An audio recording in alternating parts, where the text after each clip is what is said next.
ओम सूर्याय नमः।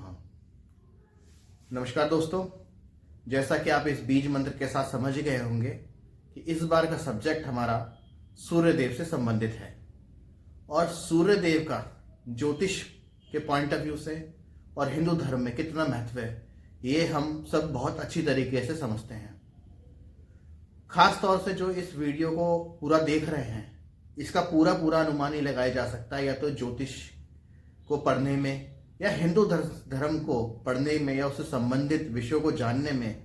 जो भी इस वीडियो को पूरा देख रहा है तो कहीं ना कहीं इंटरेस्ट रखता है, तो सूर्य के बारे में तो आप बिल्कुल जानते होंगे। लेकिन अभी मैं यहाँ पर सूर्य देव के ज्योतिषीय पॉइंट ऑफ व्यू को, उसके विवरण को बताने जा रहा हूँ। ठीक, अगर मैं बात करूँ, सूर्य विद्या और संतान से संबंधित कारक होते हैं। अगर मैं ज्योतिष के क्षेत्र में बात करूं तो पांचवा भाव जो होता है वो सूर्य का होता है। ठीक, जिसमें मैंने आपको बताया विद्या और संतान सुख। ठीक, अगर किसी को इसके अलावा भी यश प्राप्ति, धन प्राप्ति, प्रसिद्धि, जिंदगी के लक्ष्य, आपके जिंदगी में लक्ष्य क्या है, अगर उनकी पूर्ति नहीं हो रही हो तो कहीं ना कहीं आप देखिएगा कि आपकी कुंडली में सूर्य दबे होंगे या सूर्य नीच भाव में होंगे, सूर्य अच्छे नहीं होंगे। ठीक, तो इन सब के कारक सूर्य देव ही को ही माना जाता है। और सूर्य देव को तो वैसे भी चाहे आपकी कुंडली में दबे हुए हों या नहीं दबे हुए हों, हर हिंदू व्यक्ति का कर्तव्य है कि हमारे शास्त्रों में भी लिखा हुआ है कि सबसे पहले उठते ही आपको नहा धो के सूर्य देव को जल देना चाहिए। ठीक, उसके भी अपने तरीके होते हैं, शायद मेरे ख्याल से मैं आपको यही बता देता हूँ। वैसे तो हम बहुत से लोग जानते और करते आ रहे हैं। सूर्य देव को जल अर्पण करने के लिए सबसे पहले एक पात्र लें, पात्र में जल भरें, शुद्ध जल हो, और अगर पॉसिबल हो और उसके अंदर थोड़ा सा लाल रंग का जो सिंदूर आता है वो, या फिर गुड़हल का फूल, वो तो बहुत अच्छा रहेगा। ठीक है, उससे उनको दोनों हाथ ऊपर करके आप जल अर्पण करना शुरू करिए। और जो जल धारा आएगी उन जल धारा में से सूर्य देव को देखिए और साथ में ओम सूर्याय नमः का जाप करते रहे। ये तो आपको डेली बेसिस पे करना चाहिए, चाहे आपकी कुंडली में सूर्य किसी भी प्रकार से अच्छे हों या दबे हुए हों। चाहे मैं विद्या की बात, जैसे मैंने आपको बताया, विद्या के कारक हैं, संतान के कारक हैं, यश, मान, प्रतिष्ठा। इसके अलावा अगर आपकी बातों में प्रभाव नहीं आ रहा, प्रभावहीन है बातें, आपको लग रहा है आपके समाज में वो प्रतिष्ठा नहीं आ पा रही, बल्कि आप बातें बहुत अच्छी करते हैं लेकिन प्रतिष्ठा नहीं आ रही, ठीक है, या आपकी बातों को उतना महत्व नहीं दिया जा रहा, तो आप कहीं ना कहीं देखिएगा कि आपको कहीं ना कहीं आपकी कुंडली में सूर्यदेव दबे होंगे। तो मेरे ख्याल से आप अधिकतर समझ गए होंगे कि मोटा मोटा कि मैं आपको क्या समझाना चाह रहा हूँ कि सूर्य का कितना महत्व है हमारी ज़िंदगी में। और इसके साथ एक चीज़ और बताना चाहूँगा मैं आपको कि जैसे कि चंद्रमा जी को ज्योतिष में मन का भाव माना जाता है, ऐसे ही सूर्य को आत्मा के कारक माना जाता है। ठीक, तो सूर्य को आत्मा का कारक माना जाता है और मन और आत्मा का दोनों को ठीक होना कितना जरूरी है हम सब सभी अच्छी तरीके से समझते हैं। इसलिए कोई भी ज्योतिषाचार्य हो वो आपकी कुंडली देख के सबसे पहले आपकी चंद्र और सूर्य को ही देखता है। ठीक, आपके सूर्य कितने मजबूत हैं और आपकी कुंडली में चंद्र कितने मजबूत है। अगर मन और आत्मा मजबूत है किसी भी इंसान की, किसी भी व्यक्ति की, तो यकीन मानिए उसको तो जीवन में प्रसिद्धि यूं ही मिलनी है और प्रसिद्धि के साथ साथ मोक्ष की भी प्राप्ति हो जानी है। आप अध्यात्म की तरफ बढ़ते चले जाओगे।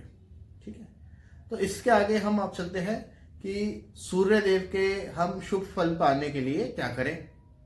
तो सबसे पहले मैं किसी को भी बताता हूं तो शिव जी की प्रसन्नता और कृपा पाने का मैं रास्ता बताता हूं। उसके साथ साथ 9 ग्रहों को ठीक करने के बारे में मैं हर वीडियो में बताता आया हूं। ठीक, तो सबसे पहले आप घर से वही तांबे का पात्र लीजिए, उसमें एक शुद्ध जल डालिए, शुद्ध जल भर के 1 चम्मच गंगा जल, और उसमें गुड़ या खांड घोल लीजिए। अगर गुड़ या खांड नहीं है तो केवल लाल पुष्प भी उसके अंदर आप डाल सकते हैं, जिससे महादेव का आप अभिषेक करिए। और जब अभिषेक करेंगे तो हर बार की तरह जो मैं आपको बताते आया हूं, ओम शिव पार्वते नमः, ओम शिव पार्वते नमः का उच्चारण करते रहिए। इसके बाद जब आप उच्चारण कर लेंगे तो उसके बाद आप 108 बार ओम सूर्याय नमः, ओम सूर्याय नमः का जाप करते रहिए। ओम सूर्याय नमः का जाप करते रहिए। और ध्यान रखिए कि ये जो आप ओम सूर्याय नमः और जो आप इस सूर्य देव की मैं आपको जो आराधना बता रहा हूं, ये रविवार के दिन ही करनी है। ठीक, एक तो ये हो गया इनका उपाय। साथ ही साथ आप इस आराधना के साथ साथ आप क्या करिए, आप लाल वस्तुओं का दान करिए। लाल वस्तुओं में लाल कपड़े भी हो सकते हैं। उस दिन लाल कपड़े, थोड़ा बहुत कुछ लाल हैंकी धारण रख सकते हैं अपने साथ, लाल कपड़े भी धारण कर सकते हैं अगर पॉसिबल हो तो। ठीक है, और लाल मिठाइयां भी आप वितरण कर सकते हैं मंदिर के बाहर। ठीक है, इसके साथ साथ अगर बहुत ज्यादा खराब है आपके सूर्य देव, तो आपको 90 दिन तक आपको ब्रह्म मुहूर्त में उठना चाहिए। सूर्य देव के उठने से पहले नहा लेना चाहिए। नहाने के बाद उगते हुए सूरज के साथ 3 माला ओम सूर्याय नमः, ओम सूर्याय नमः रुद्राक्ष की माला से करना चाहिए। इससे आप 90 दिन में देखेंगे आपकी कुंडली में सूर्य कैसे भी दिख रहे हों, लेकिन उनके शुभाशुभ फल आपको मिलते जाएंगे और आपको धन, यश और सभी सुखों की प्राप्ति मिलना शुरू हो जाएगी और आपका मन भी स्थिर रहेगा। कई बार आपने नोटिस करा होगा कि जॉब्स के अंदर, व्यापार के अंदर सब कुछ ठीक चल रहा होता है, लेकिन कहीं ना कहीं हम मन से विचलित रहते हैं, मन स्थिर नहीं होता। ये भी व्यापार कर लें, वो भी व्यापार कर लें, नौकरी लोग स्विच करने लगते हैं जल्दी जल्दी, पर ऐसा आपको मन की स्थिरता नहीं रहती, चंद्र की वजह से होता है। साथ ही साथ आपको चंद्र सुधारने के साथ साथ सूर्य को भी सुधारना चाहिए अपने, तभी आपका मन स्थिर बनेगा। ठीक है, तो 90 दिन तक आप ऐसा करिए जो मैंने आपको बताया। इससे आपको अपना सूर्य ठीक होता बिल्कुल नजर आएगा। इसमें मैं आपको, अगर किसी कोई आपके पास कुंडली देखने का रास्ता ना हो, तो मैं आपको एक हाथ से भी बताता हूं कि आप अपने हाथ से कैसे खुद भी चेक कर सकते हैं। अगर आप ऐसे हाथ अपना देखिए, सीधा हाथ, या आपका लेडीज है तो उल्टा हाथ, या कैसा भी देख लीजिए। ठीक है, इसमें जो सबसे छोटी उंगली है उसके पास अनामिका उंगली होती है, या अनामिका उंगली का जो पर्वत देखिए, ये वाला, अगर ये पर्वत उठा हुआ है और बहुत अच्छा है तो यकीन मानिए आपका सूर्य अच्छा है। और ये दबा हुआ है कहीं से, तो आपको अंदाजा लगा लेना चाहिए कि कहीं ना कहीं आपका सूर्य दबा हुआ है। ठीक है, ये सूर्य पर्वत कहलाता है। तो अगर कुंडली ना हो किसी वजह से, तो आप यहां से भी सूर्य पर्वत को अपने चेक कर सकते हैं। ठीक है, तो उसके बाद जो मैंने आपको बताया वो सारा करिए। ठीक है, तो मेरे ख्याल से इस वीडियो के अंतर्गत मैं आपको सूर्य से संबंधित और उनको ठीक करने के लिए बताना चाहता था कि कैसे उनके शुभाशुभ फल प्राप्ति हो। ठीक है, और इसी के साथ मैं इस वीडियो का अंत करता हूं। नमस्कार।